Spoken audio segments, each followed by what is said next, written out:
Parece interruptor. Pero no es. Pero no es. Ah, no, sí, es también.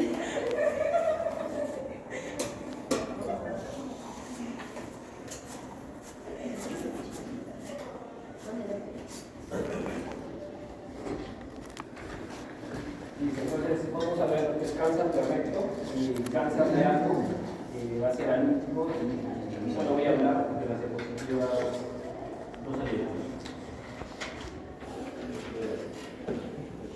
Entonces, para ver la parte de cáncer de recto va a depender mucho de lo que es la anatomía y la biología, porque de esto va a depender uno, el diagnóstico, dos, el tratamiento, sí, a elegir, y también la solicitud de exámenes que podamos hacer. Biológicamente vamos a ver que 2/3 del intestino va a ser la mitad superior, 2/3 del intestino posterior y 1/3 del endodermo. En irrigación vascular, acá la vamos a tocar someramente, va a estar con la arteria mesentérica inferior, la sigmoidea y la rectal, ¿no? Y la línea de Stahlgart va a ser un punto de fusión entre el endodermo y el ectodermo, así que va a estar más o menos a 2 a 3 centímetros del margen anal, y el drenaje va a estar adaptado por los venas rectales superiores e inferiores. La unión recto-sigmoidea se va a encontrar a nivel de la tercera vértebra sacra, ¿sí? A nivel del promontorio. Va a haber una desaparición de las articulaciones y apéndices epitelios que se encuentran a este nivel, quiere decir que nosotros nos vamos a encontrar en el colon ascendente, transverso y descendente. Y a nivel de esta unión ya van a desaparecer, quiere decir que anatómicamente al momento de entrar a una cirugía es el primer resguardo anatómico que nos vamos a dar cuenta donde inicia el sigmoides, ¿no? Donde se pierden los apéndices epiploicos y también las tesis, ¿no? La división se va a dar por la arteria rectal superior, que va a nacer de la ilíaca interna, ¿sí? Y es la primera división que se encuentra, o sea, justo donde desemboca a ese nivel, y es donde inicia el sigmoides, ¿no? Bueno, y la transición de la mucosa rugosa a la mucosa lisa. El recto, su longitud más o menos va a ser entre 12 y 15 centímetros. El límite más próximo va a ser la tercera vértebra sacra. El límite distal va a ser la línea dentada, ¿sí? Y el epitelio, recuerden, va a ser de tipo escamoso. Esto es importante. El tercio superior va a estar rodeado por peritoneo, el fondo del saco, el útero y las vesículas seminales, junto con la vejiga van a ser las relaciones anatómicas. Y la fosa rectouterina y la rectovesical, se los conocen como los espacios de Douglas y el Renzo, ¿cierto? Vamos a ver en el tercio medio el mesorrecto, ¿sí? Y el tercio inferior que es extraperitoneal. ¿Por qué es importante? Porque una recurrencia a nivel de la zona extraperitoneal no tendría por qué dar daños en esta zona, ¿no? Ahorita vamos a ver el drenaje. Entonces, las relaciones anatómicas en el hombre, ustedes ya las conocen en el primer año, las han visto. Extraperitoneales, en la parte anterior va a estar la próstata, las vesículas seminales, conductos deferentes, uréter y vejiga, debido a la posición de desembocadura de los uréteres, como ya hemos visto antes. En la parte posterior va a estar el sacro, la fascia de Walderia, el coxis, el músculo elevador del ano y el plexo sacro. En la parte extraperitoneal, vamos a ver la parte anterior, ya en la mitad, ¿sí?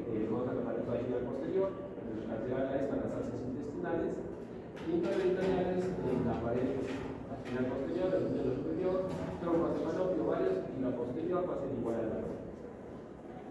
No les voy a tomar preguntas de esta parte, porque son relaciones anatómicas que realmente no van a influir mucho en el tratamiento quirúrgico, más sí van a influir en la parte de, ¿cómo se llama?, de la metástasis, como cuando algunos han escuchado lo que es pelvis congelada.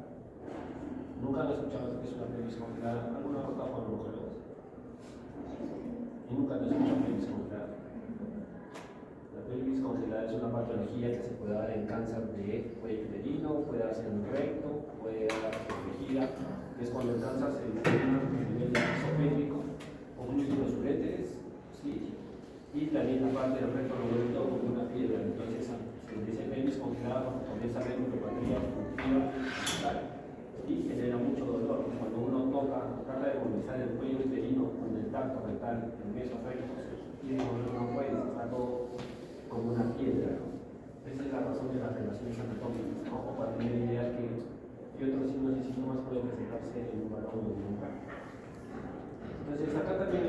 los espacios físicos de Chapí. Estos espacios son espacios perimetales, que son, generalmente ustedes ya los deben haber visto en lo que es anatomía de STI. ¿Para qué? Pues se han llevado eso en anatomía o han llevado. Entonces, ¿qué es la parte más importante de los espacios físicos de Chapí? Saber cuál es la fascia de Wallella y la fascia de non-biliars. ¿Sí? La fascia de non-biliars la vamos a ver en la prostatectomía radical. Eso probablemente aún no lo han tocado, pero es el espacio que vamos a encontrar entre la próstata y el recto. Es una fascia muy dura porque es bilaminada. ¿Sí? Y esta evita que los cánceres de la próstata o del recto pasen de un lado al otro.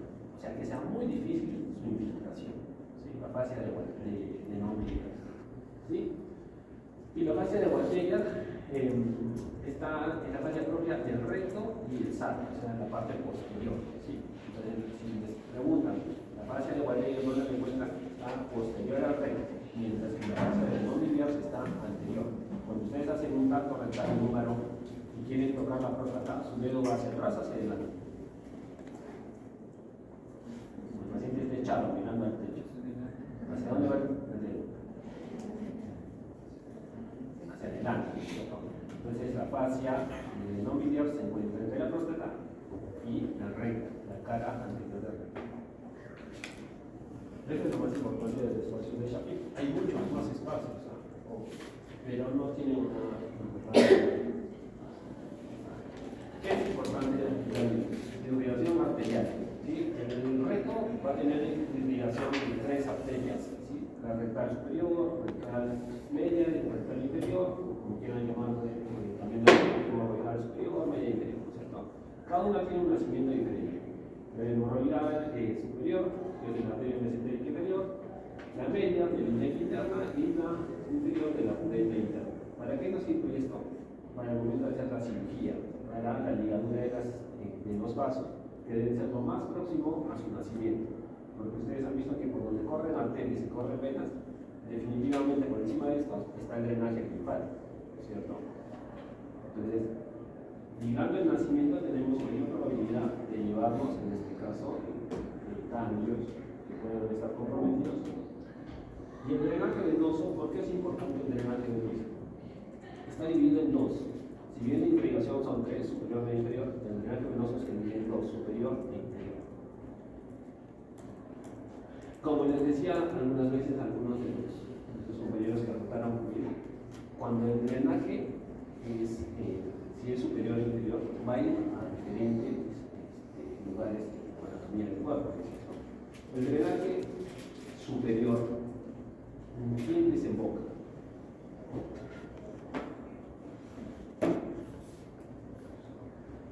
¿Alguien sabe?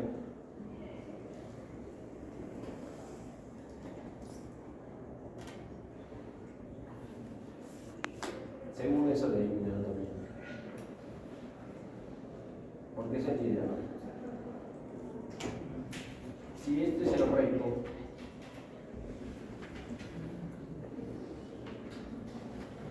lo dividimos acá. En el drenaje del rectal superior, ¿dónde desemboca? En la vena mesentérica inferior, ¿no es cierto? Y el inferior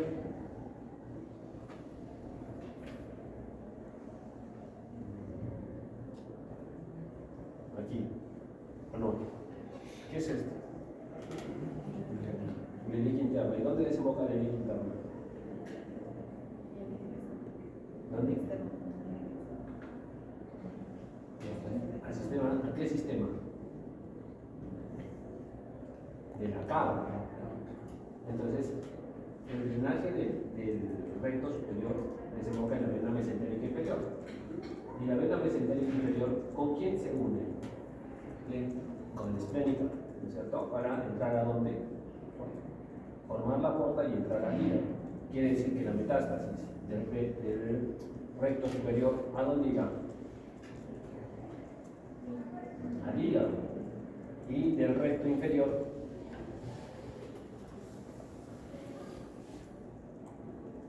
¿A dónde? Si está desembocando en la cara.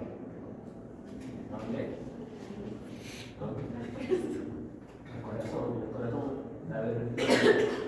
La sangre venosa llega al corazón y el corazón ¿a dónde la manda? Al pulmón.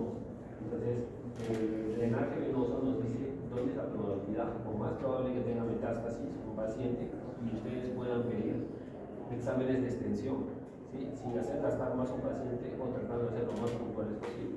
Quiere decir que si tienes un tumor de recto superior, ¿a dónde van? ¿Qué van a pedir? ¿Qué le pedirían como primera opción ustedes?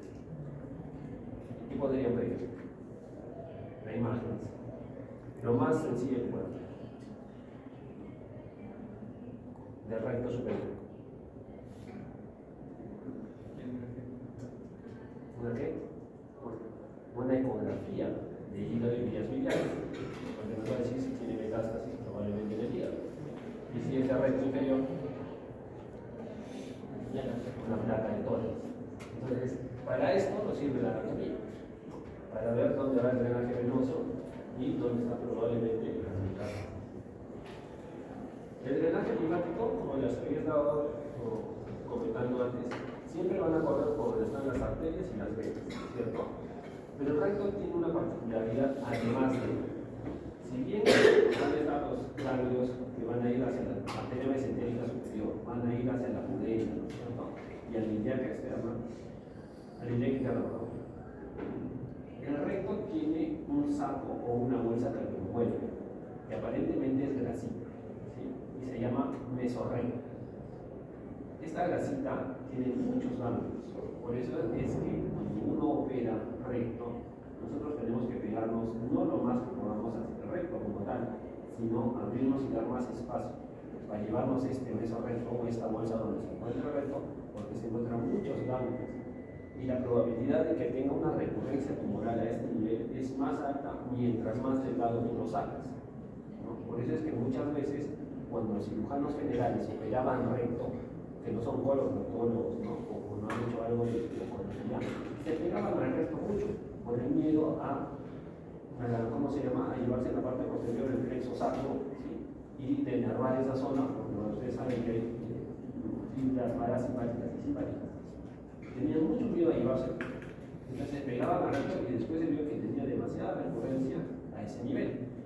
Y después se ha visto que definitivamente el drenaje linfático que se encuentra el recto, se encuentra periurethral, además de la zona donde discurren las venas y las arterias.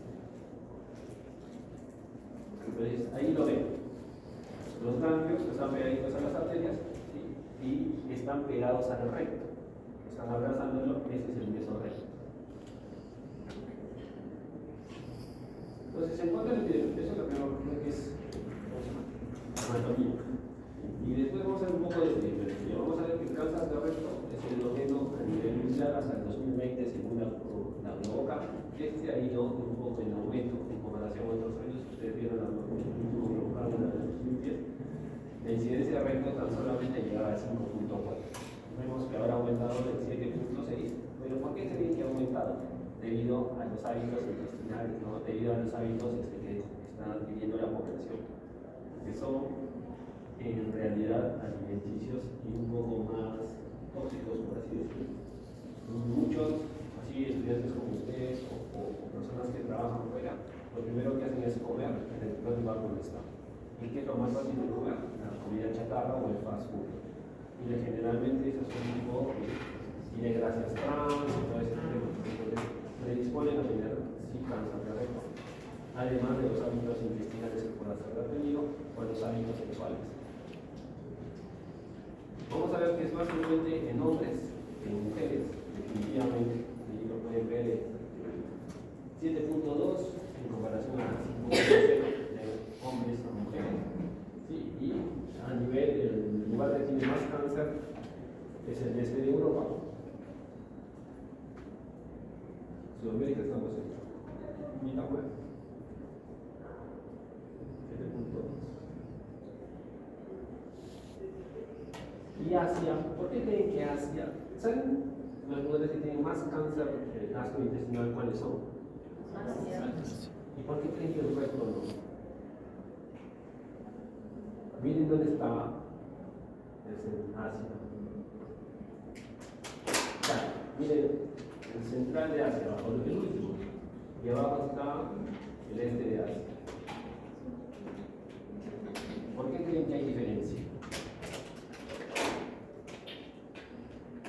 Se ha encontrado que una población en una parte de Asia tiene genes ya mutados para todo lo que es cáncer gástrico y que la predisposición familiar hereditaria es fuertísima, ¿no? En comparación a la otra zona, donde no se ha visto que tienen mutación de genes y también se ha visto que la dieta que ellos llevan es en teoría más sana que la de la otra población. Es como en parte de Corea, hay Corea del Norte y Corea del Sur. Es algo así. Pero se ha visto que está mutado el gen en la parte del cáncer gástrico, pero es que tienen hay un hospital que tiene 1100 camas donde solo ven cáncer gástrico. Entonces, 1100 camas. No, nunca vas a conocer a los otros doctores que están en el otro lado, los llaman.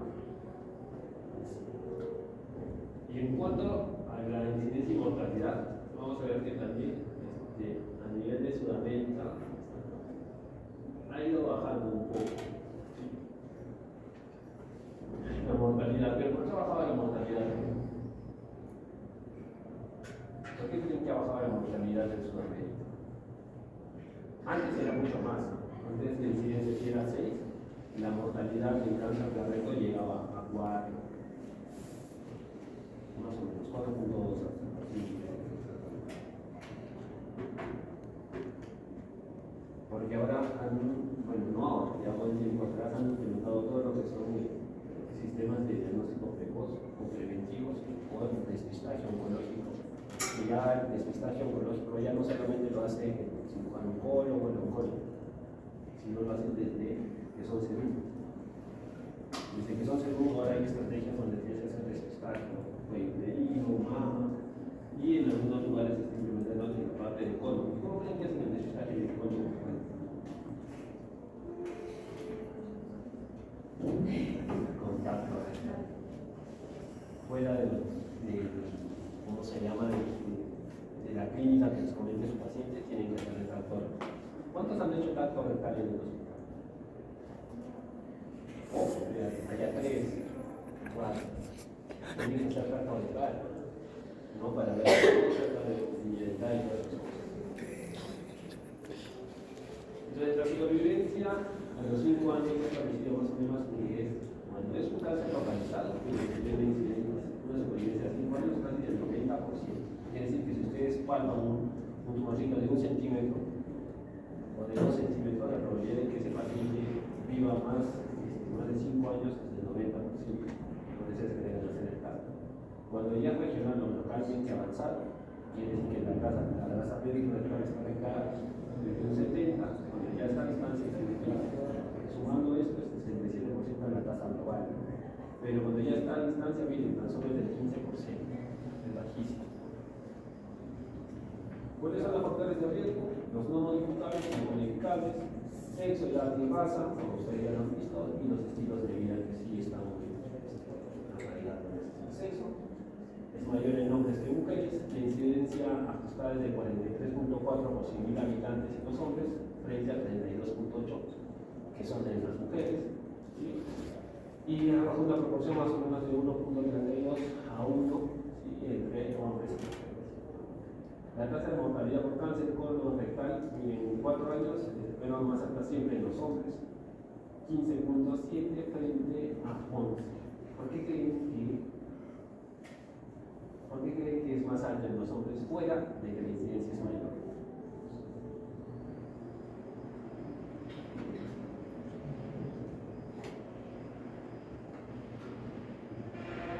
¿Quiénes se hacen su papá Nicolás todos los años?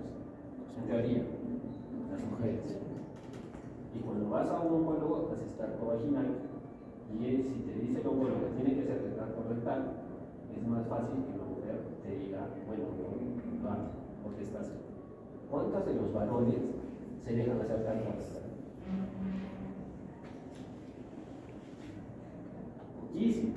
Y si ves, a partir de los cuántos años se supone que un varón debe hacerse tacto rectal. A partir de los 50, al descarte de cáncer de próstata. Pero si tienes antecedentes familiares de cáncer de próstata y cáncer de colon, deberían ser a partir de los 40 años. O sea, mira, yo no voy a hacer tanto difícil. Olvidé como una construcción íntima, ¿no?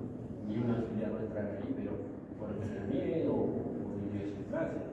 Pero ese es el motivo por el cual más es en los varones, ¿no? La edad comienza a aumentar después de los 35 años y aumenta rápidamente después de los 50. Más del 90% es después de los 50, quiere decir que a partir de los 50 años ya deberían hacer su descubrimiento, es un buen impacto rectal o una colonoscopia, ¿no? Y la tasa de incidencia aumentaba alrededor de un 2% por año en los adultos mayores de 55 años desde el 2006 al 2015. Entonces, esto fue en aumento. La raza de incidencia mayor en los países occidentales que en los asiáticos y africanos, la tasa de casos nuevos es la más alta en los, ¿no?, de los estamos en la gente de piel oscura, ¿no?, en la raza negra o africana. Igual miden la incidencia es de 52.4 en los hombres y 38 en las mujeres. Es mucho más elevada en las personas de raza negra que frente a los miembros de los varones y mujeres de raza blanca. Luego se encuentran los hispanos, más abajo. Y los negritos que tienen mayor mortalidad, ¿sí?, son de 22.3 o 100.000 habitantes. Historia personal de pólipos adenomatosos, los pólipos tubulares vellosos y lesiones precursoras de cáncer, de cáncer colorectal, el riesgo de desarrollo de cáncer del colorectal es del 19%, es bastante elevado. Entonces vemos que aquí hay tres tipos de pólipos que suelen ser frecuentes, ¿no? El más frecuente son los pólipos tubulares, un 65%. ¿Sí? Después van a estar los túbulos vellosos y después los vellosos. ¿Sí? Los vellosos para nosotros son de 5 a 10%. Pero ¿cuáles tienen mayor probabilidad de convertirse en cáncer? Los vellosos, ¿no es cierto? Miren, 53% de este tipo de lesiones se van a convertir en algún momento en cáncer. ¿Sí? A pesar de que son los menos frecuentes, pero si están presentes, tienen mayor capacidad de convertirse en cáncer. ¿Y cuándo? Pues se encuentran mayores de 2 centímetros. Esta parte del recto es del 2004. Ahora se propone que lesiones mayores ya a 1 centímetro tienen mayor probabilidad de convertirse en cáncer. Y algunos dicen que si no es una lesión césica y es una lesión plana, ¿sí?, y es un adenoma tubulo velloso, tiene mayor a 1 centímetro, mayor a 0.5, ya tiene mayor predisposición a convertirse en cáncer. Dice que un 30% de las lesiones de este tipo en algún momento van a ser cáncer, ¿no? Historia personal de familia inflamatoria intestinal, el riesgo aumenta de 4 a 20 veces el riesgo de tener cáncer colorectal. La enfermedad de Crohn, el riesgo de carcinoma desde 2.9 a los 10 años, el diagnóstico de 5.6 a los 20 años y de 8.3 a los 30 años de diagnóstico. Historia familiar de poliposis adenomatosa y cáncer colorectal en este caso. Hasta el 20% de las personas quienes desarrollan esta enfermedad tienen otros miembros que han padecido lo mismo. ¿Sí?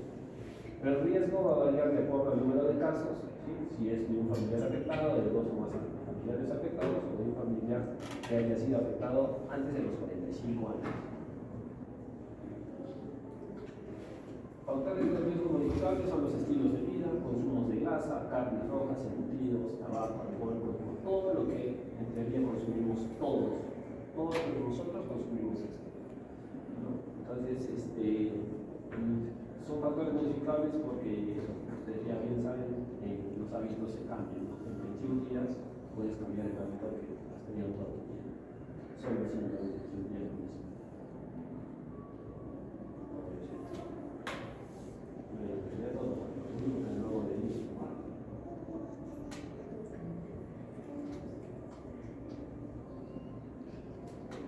Y las comorbilidades, la obesidad, sedentarismo y diabetes, más relacionados a los cólicos colorectales. Igual seguro les han mencionado en la parte de cáncer han hecho cáncer de endometrio, ¿no? Había una vagina, ¿no? El cáncer de endometrio y el sedentarismo en pacientes que tengan diabetes o resistencia a la insulina. Igual es parte del cáncer de raíz. El sedentarismo, bueno, son algunos artículos donde la obesidad, pues, la reducción de estrógenos a nivel de la grasa, como ustedes ya saben, y la resistencia a la insulina no aumenta la probabilidad de que tengas cáncer o el riesgo de tener cáncer de raíz. Los pólipos colorectales, como podemos verlos ahí, algunos que son planos o semiplanos, ¿no? Como desde abajo, donde se ven como vellosidades, ese es un túbulo velloso, y el otro que es un pólipo que ya no es, ¿cómo se llama? Es un tubular. Y otros factores de riesgo, como son la poliposis adenomatosa familiar, cuando se ven múltiples pólipos a nivel del tracto gastrointestinal, o algunos otros síntomas relacionados como son el síndrome de Peutz-Jeghers, que es igualito, pero desde la boca hasta el ano. Probablemente de repente alguno de ustedes ha visto alguna vez en medicina interna. Antecedentes familiares de cáncer, tiene mayor riesgo de padecer cáncer de recto. Si un familiar cercano tuvo cáncer de recto antes de los 50 años, y igual de familiares consanguíneos ya tienen cáncer de recto. O sea, es directamente proporcional. Si tienes familiares que tengan cáncer de recto, la probabilidad de que tú tengas aumenta, ¿no? Definitivamente, de 4 a 10 veces en este caso. Y si está relacionada con una enfermedad rara, como son los síndromes como colitis ulcerosa, como enfermedad de Crohn, poliposis hereditaria familiar, o el síndrome de Peutz-Jeghers, el de Cohen también. Todos estos conllevan que puedas tener cáncer o el riesgo sea mucho más alto. Los factores genéticos son mutaciones del gen, como el APC, el KRAS, el E53, que se lo conocen, el BRAF, el SMAD, el SMAD4, el MDR y el COX. De los más importantes que están ahí, algunos que nos han tocado, es el KRAS, el P53 y el RAF. ¿Sí? ¿No? Estos tres son importantes porque nos van a decir cómo va a responder el cáncer, si están presentes o no, o si van a poder recibir algún tipo de fármaco diferente. Por ejemplo, cuando les hablaron del cáncer de mama, y un cáncer de mama está sobreexpresado HER2, ¿no? Están trastuzumab o trastuzumab. Igual es el KRAS, podemos darle antiangiogénicos, como el bevacizumab, ¿no? Alguno de ellos. Y si está expresado el BRAF, también se puede dar, pero otros inhibidores de la tirosina quinasa. Lo que habíamos hablado, hace un momento les comenté, ¿no? Historias de cáncer colorectal, colitis ulcerosa, o enfermedades de Crohn, aumentan o predisponen porque ya son factores genéticos. Los tipos de cáncer, vamos a ver que el cáncer de recto puede verse de forma esporádica, puede también clasificarse de forma familiar, hereditaria, enfermedades inflamatorias intestinales asociadas. Entonces, el más frecuente es el de forma o el que se llama cáncer de recto esporádico, que es de un 70-80%. Se originan de adenomas preexistentes. Los pólipos adenomatosos son lesiones comunes, como ya lo habíamos comentado, lesiones premalignas. 35-50 de este tipo de lesiones se pueden ver en las necropsias o se han visto. Y en países asiáticos de un 10 a un 15%. De estos, 3 a 5% van a producir cáncer. Los que van a ser familiares, el riesgo relativo aumenta 2 a 3 veces en familias con una relación de consanguinidad en primera línea. En cuanto a los hereditarios, los pólipos adenomatosos familiares van a estar presentes. Esta mutación del gen del brazo 137K, la poliposis adenomatosa familiar, el síndrome de Peutz-Jeghers, que ya le había comentado, que es la aparición de múltiples pólipos desde la boca hasta el ano, la colitis ulcerosa con la enfermedad de Crohn y el cáncer colorectal familiar. Todos estos están relacionados con el cáncer rectal hereditario. Poliposis adenomatosa familiar, es poliposis profunda, se puede presentar entre los 20 y 40 años. A los 20 años aproximadamente va a padecer de cáncer. La mutación del gen va a ser el APC del brazo 5Q21, eso es importante, eso podría ser realizado. Va a estar asociado con tumores gástricos o sarcomas. La poliposis adenomatosa, el número de pólipos menores va a ser de 10 a 100 pólipos, generalmente mayores de 90 años, y y van a estar dadas por las mismas mutaciones que les habíamos comentado hace un momento. Genes supresores, ¿cuáles van a ser? El ABC, el PCC y el P53. Entonces, si son los genes supresores, lo que se preguntan ustedes, en un cáncer rectal, el gen que puede estar inactivo dentro de los genes supresores puede ser, les puedo poner esos tres o uno de esos, ¿cierto? Porque cuando uno de esos está inactivo, ¿sí? Generalmente comienza a haber la proliferación de las células y hay un descontrol y comienza a haber el crecimiento tumoral. Oncogen como tal es el CARRAS, ¿sí? Que va a estar relacionado en este caso a cáncer de rectal o rectal. Y genes reparadores son un poco más complejos, pero más que todo lo que deben conocer es el gen supresor, cuando están inhibidos y el oncogen que está presente en el cáncer. Lesiones peroneoplásicas, como ya saben, se les describe como displasias de bajo grado, displasias de alto grado, y una displasia de bajo grado puede convertirse en una displasia de alto grado, ¿no es cierto? Y puede llegar a ser un cáncer colorectal al cabo más o menos de unos 10 años desde el diagnóstico de la misma. Ya está comprobado eso. Si tienes displasia de bajo grado, lo mejor es hacer la resección del pólipo en este caso. Los grados, vamos a ver que hay in situ, cuando no rebasa la capa muscular, la invasión de la submucosa va a estar limitada a la cabeza del pólipo, invasión de la submucosa limitada al cuello, invasión también de la submucosa cuando está en el límite alto del tallo. Entonces, de ahí podría venir una pregunta según la clasificación de Hardy. La presentación recta inmediata va a ser por hematogencia, cambios en el ritmo de decisión, heces estrechas o cintadas, obstrucción intestinal de un 10 a un 15 a 25% y una perforación también puede presentarse de un 2 a un 6.5%. ¿Por qué creen que el cáncer de la parte del recto no da heces acintadas o es menos frecuente que se presenten con perforación y más con una obstrucción? ¿Cómo es el crecimiento tumoral dentro del colon? Hacia el 9 centímetros. Entonces, el cáncer de colon, cuando comienza a crecer, sale del pólipo, se convierte en malo y comienza, en vez de avanzar hacia la luz y hacia abajo, comienza a rodear, a hacer la circunferencia del colon, hasta que llegue y se toca.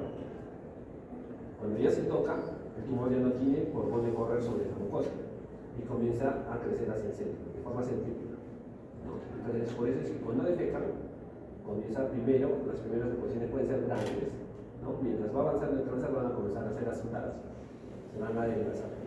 ¿Y cuándo se perfora? Cuando el colon se tapa del todo y se obstruye, ¿no? Se obstruye y tienes como se llama obstrucción intestinal y las perforaciones vienen después, porque ya no tiene dónde crecer y comienza a afectar los órganos. ¿Cuál es el síndrome anorrectal?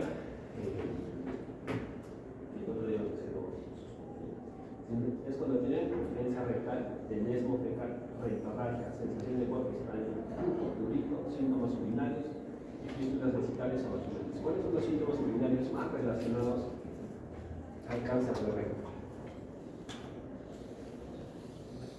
¿Quiénes creen que se dan más? ¿En hombres o en mujeres? Este sí. ¿Dónde se palpan los puntos ureterales inferiores?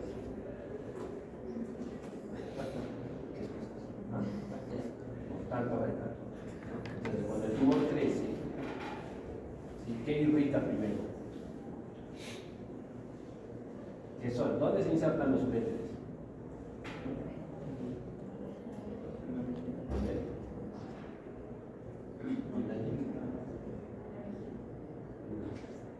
Sí, en la vejiga. ¿En qué parte de la vejiga?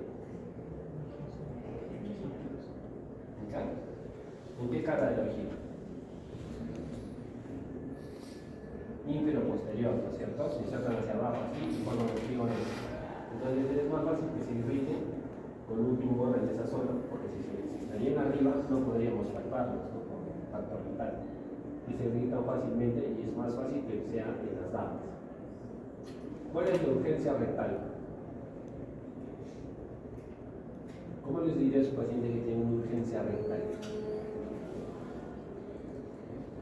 ¿Y cómo es el tenesmo fecal?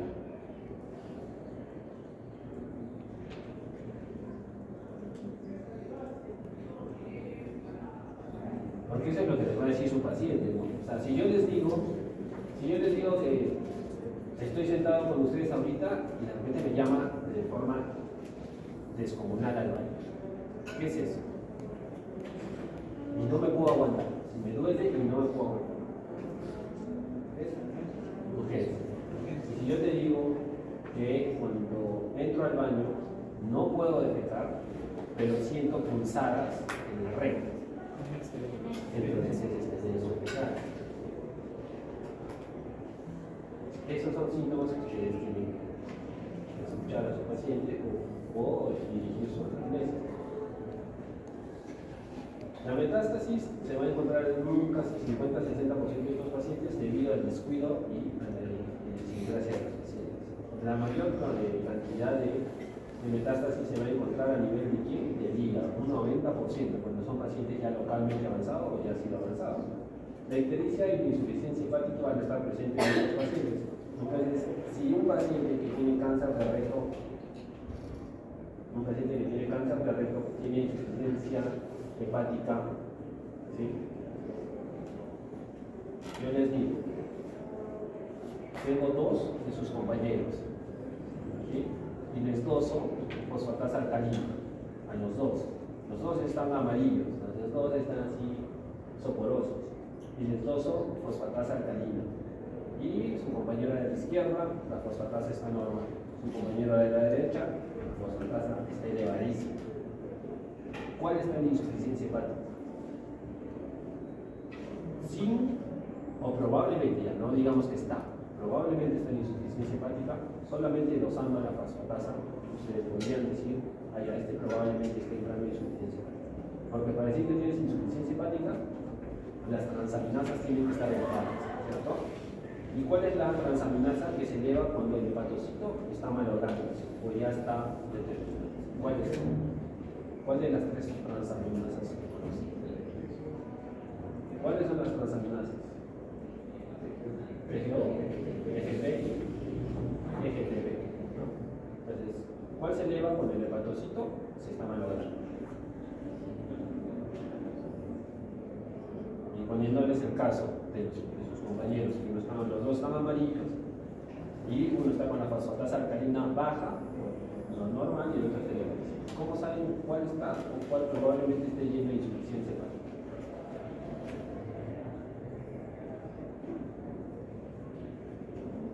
La fosfatasa alcalina es un marcador de destrucción de la vía biliar, ¿cierto?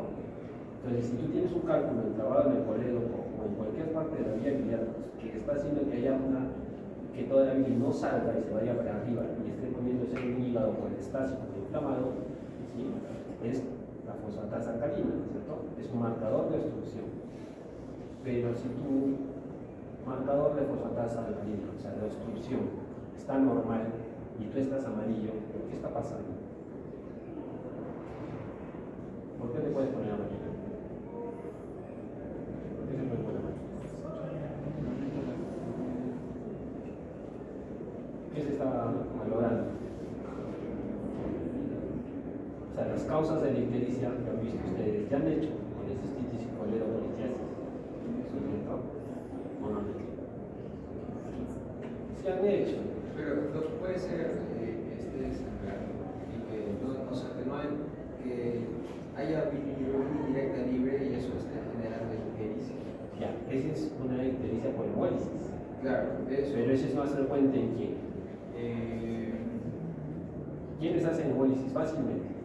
Los niños recién nacidos, ¿no es cierto? Anemias falciformes, ¿sí? Que es poco común, pero yo tengo tu compañero de universidad.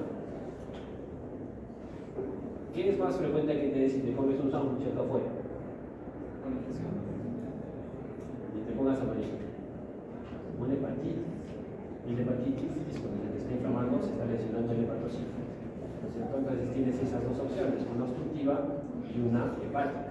Y la hepática puede llevarte a una insuficiencia hepática. Por eso es que les decía que el primer marcador que ves a un paciente que está amarillo debe ser si es obstructivo o no. Porque si no es obstructivo, tienes que pensar que el hígado se está malogrando. Y la primera enzima que se malogra cuando el hígado está lesionándose es la GGTP, la gamma-transcriptirasa, es la que comienza a elevarse y de ahí van a elevarse la siguiente. Por eso es que los síndromes colestásicos, colecistitis, tumores periamputales, todo lo que sea vías biliares tienen que fijarse en la fosfatas alcalina, definitivamente en las microbios locales fraccionadas, ¿sí? Y también en las enzimas hepáticas. Hay unas que te van a dar idea de qué está pasando. Por eso es que un paciente que tiene metástasis al hígado no va a tener una fosfatasa elevada, pero sí probablemente la GGTP y las transaminases. El pulmón previo a 38%, la distia, ¿sí? Por las metástasis van a ocupar el lugar de los alveolos pulmonares. Y pericardiales, que es la metástasis a nivel de la cavidad abdominal, que se va a provocar asitis. ¿Por qué hay asitis cuando hay metástasis a nivel abdominal? Ustedes vieron el tema de la asitis en cirrosis. Bueno, no han hecho cirrosis.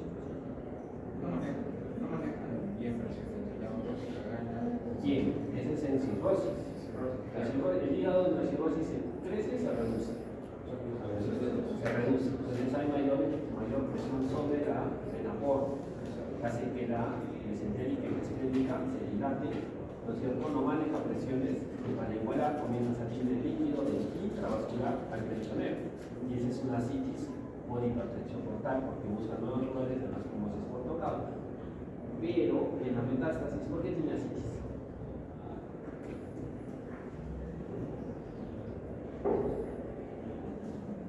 La metástasis a nivel abdomen son tumores que están en crecimiento continuo, ¿no es cierto? Y cuando están en crecimiento continuo, un tumor genera una cosa que se llama trasudado. Y ese trasudado es líquido que le pertenece al tumor, ¿sí? Y que va cayendo a la cavidad abdominal. Y eso también es asitis. Por eso es que existe ese síntoma ahí, no solamente en cirrosis. Bueno, y luego esos 10% que es un dolor crónico que generalmente se queja de nosotros. La exploración física está catalogar tumores en el primer y segundo tercio del recto, que son hasta donde va a llegar o dependiendo del tamaño de sus dedos. La rectorragia y la infiltración, lo que les comentaba, que cuando ustedes mueven el recto, si se encuentra fijo, es un recto que ya está localmente fixado, mientras que si ustedes toman y hacen el tapo rectal que está blandito y móvil, quiere decir que probablemente esos tumores aún no han salido hacia el recto. Método de diagnóstico, el CEA, ¿no es cierto?, que va a estar presente en la mayoría de tumores que son de la cavidad abdominal, la sensibilidad es de 64 y la especificidad del 90%, también es un marcador de seguimiento, tanto de diagnóstico como de seguimiento. Si este comienza a elevarse después de una cirugía, probablemente tenga una recurrencia a nivel de lecho tumoral o metastasis a nivel de la cavidad. Métodos endoscópicos, ultrasonido transrectal, que ese es, ya se está haciendo más ahora. Acá no todo el mundo lo tiene, pero nos da más o menos una idea de eso, de cuánto infiltra el tumor alrededor del recto. Lo que se ve negro es el aire que se encuentra en la parte central del recto, que es, ¿no es cierto?, la luz. Después vamos a ver la primera capa, que es la mucosa, después la segunda capa, que es un poquito más gruesa, es la capa muscular, y lo que se ve aquí, esta de aquí, es el mesorrecto. Ahí se ve mi... No se ve. Luz intestinal, mucosa, muscular, mesorrecto. ¿Sí? Entonces nos va a ir diciendo cuán profundo está el tumor. ¿Sí? Cómo va infiltrando el tumor dependiendo, ¿sí?, de la zona abarcando. Esto es la endoscopía rectal. En la última se ve que abarca todo, pasa incluso el mesorrecto. La resonancia magnética es una evaluación precisa, ¿sí?, y topográfica del tumor y de la fase mesorrectal. El mejor mejor diagnóstico, el más sensible para lo que es pelvis, quiere decir recto, próstata, vagina y toda esta zona de cuello uterino, siempre va a ser la resonancia. ¿Sí? Una tomografía nos puede decir el tumor, pero no cuánto lo infiltra. Recuerden que la resonancia es mucho más sensible porque lo que va a haber son densidades. No sé si ustedes tuvieron la exposición de primera cirugía 1, donde les hablan de cómo funciona un resonador. ¿Sí? ¿No es cierto? Según los iones, cómo va, y cuánto se mueven esos iones, y te dicen cuán denso es el tejido o los coeficientes de difusión que tienen los mismos, para ver hasta dónde limitan los tumores. ¿Y por qué? Porque un tumor tiene mayor actividad iónica. Y al tener mayor actividad vamos a ver cómo pasa a través de todos los tejidos. Mucho más sensible. Entonces, si ustedes quieren pedir para ver un tumor de recto o les preguntan qué es más sensible en una pregunta de examen para el diagnóstico de un cáncer de recto, pues entre una tomografía, una endoscopía, una ecoendoscopía o una resonancia es más una res, ¿cierto? Y el PET-CT, muchos creen que el PET-CT es un arma que dicen, el PET-CT va a diagnosticarme el cáncer y me va a dar todo esto. El PET-CT es una herramienta de seguimiento. ¿Sí? ¿Por qué? Porque nos va a dar la zona o probablemente dónde esté o dónde está la actividad tumoral después de una cirugía o después de que recibió quimioterapia. Algunas de las imágenes pueden ver el hígado metastásico, que son climáticas, el PET-CT abajo como capta una lesión recurrente de cáncer de recto. Bueno, la estadificación según Fuchs, ácida licola y la modificada y la ADN es la que todos usamos. Vamos a ver que la OMS la clasifica según el consentimiento diferenciado, moderadamente, poco y indiferenciado. Esto va a dar una sostenibilidad global o cuando tiene mejor pronóstico un paciente. Bien diferenciado, mientras más se parecen las células tumorales a las células originales, va a tener mejor respuesta a la quimio y también un mejor pronóstico, y con eso indiferenciado definitivamente. El TNM, que no les voy a tomar de ahí porque es un poco tedioso, solamente para que lo conozcan.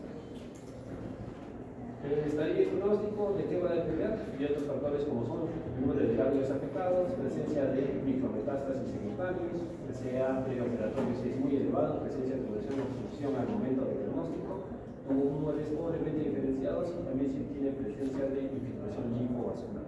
Todo esto no son factores pronósticos asociados al estadio, porque nos dan la capacidad de respuesta de la quimioterapia como también el pronóstico posible. Estadio 1, 90% de supervivencia de 5 años, 2, 70-80, 3, 70-40 y estadio 4, tan solo un 10% a 2, 5.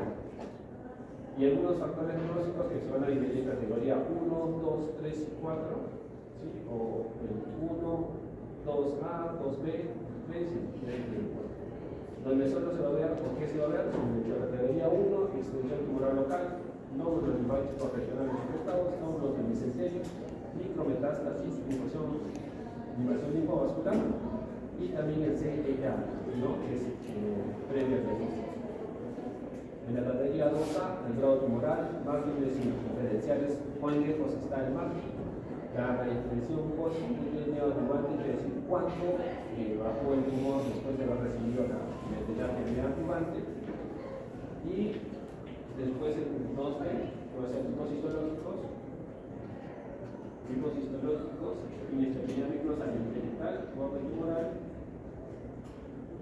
y detección del cromosoma 18.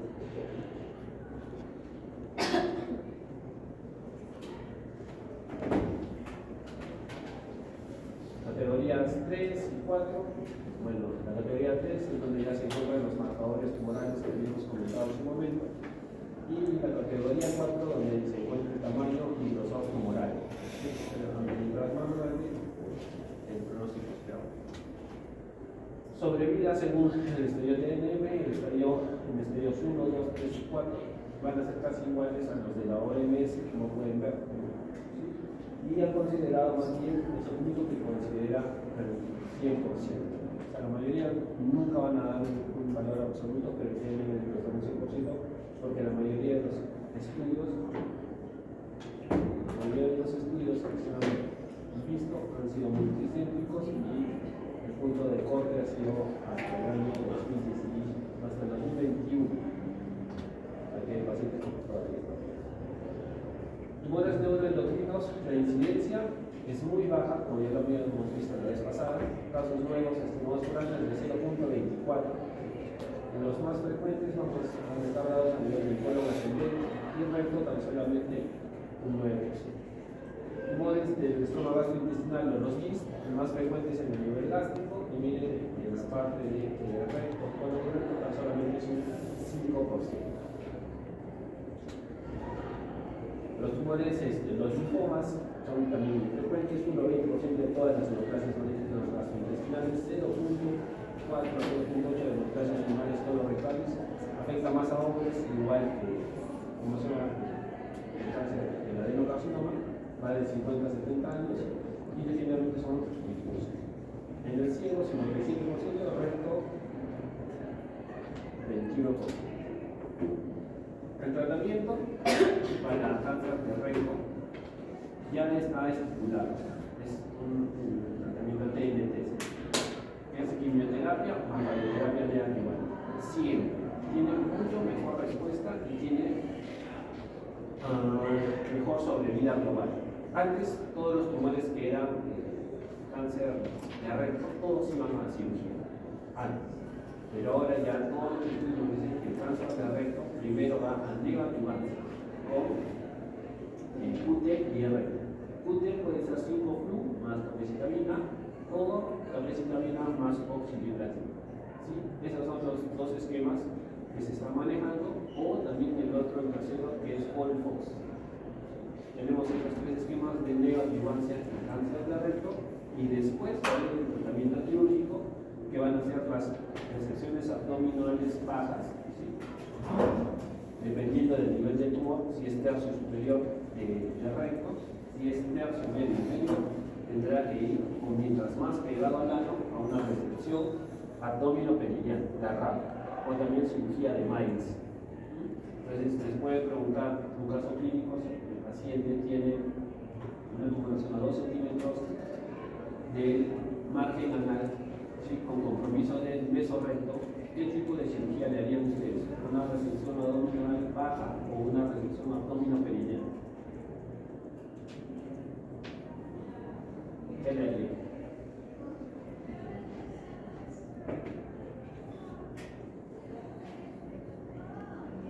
¿Qué es lo más importante de operar un recto? ¿Qué es lo que quieren preservar ustedes? ¿O qué quisieran que les preserven? Así mejor piensen.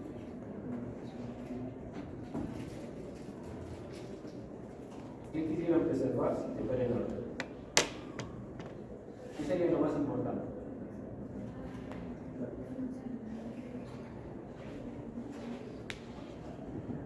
¿Qué quisieran preservar ustedes? Nada, que les saquen un solo.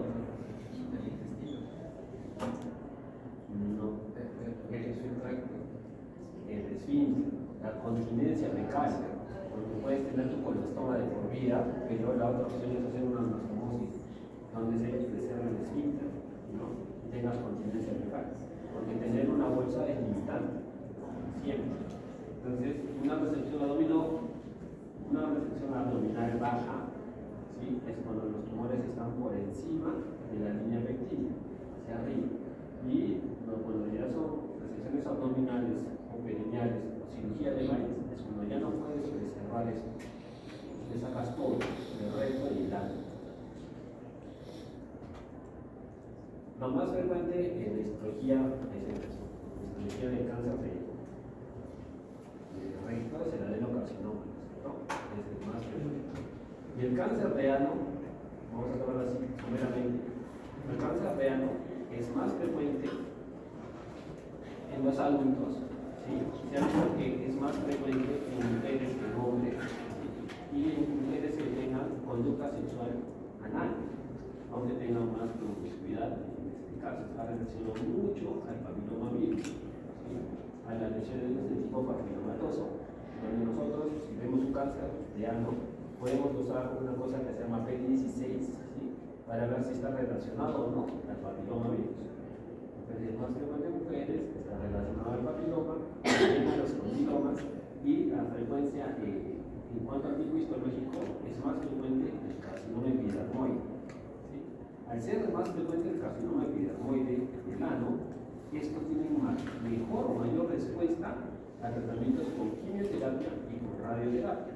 Quiere decir que un cáncer de ano diagnosticado a tiempo puede ser tratado con quimio o radio y puede haber desaparecido en su totalidad. ¿Sí? No debería llegar a una cirugía en algunos casos. Y de llegar a una cirugía en un cáncer de ano, al ser también un epidermoide que son agresivos, ¿sí? Se tiene que hacer una cirugía de MAIS, como la que se hace en REC. ¿Cuál es la cirugía de MAIS? Es la resección abdominoperineal. Ahora se está viendo también, no hace muchos años, que se está tratando de preservar todo lo que es la función o continencia fecal, ¿sí? Haciendo resecciones parciales que se llaman TAMIs, ¿sí? Que son resección de las lesiones del colon o del recto, en este caso, a través de la paroscopía, se abre el recto y se mira la lesión, se la reseca alrededor y se la cierra y se deja ahí. Pero son lesiones solamente si tú tienes la certeza de que no han pasado hasta al meso recto o están muy cerca al ano donde vas a preservar la continencia fecal. ¿Sí? Porque la continencia fecal es lo más importante, por eso muchos humanos generales a veces no les gusta operar físicas, porque tienen que hacer fisicolectomía y van a cortar el esfínter y quedan incontinentes, ¿no? Y es muy molestoso para los. Entonces, quede claro que el cáncer de ano es generalmente más frecuente en el carcinoma epidermoide, sensible a quimio y radio, y la cirugía siempre y cuando haya pasado el T3 y no haya respuesta de la quimioterapia, va a ser una cirugía de MAIS. Relacionada a la conducta sexual y al VPH. Listo, eso es todo. Preguntas.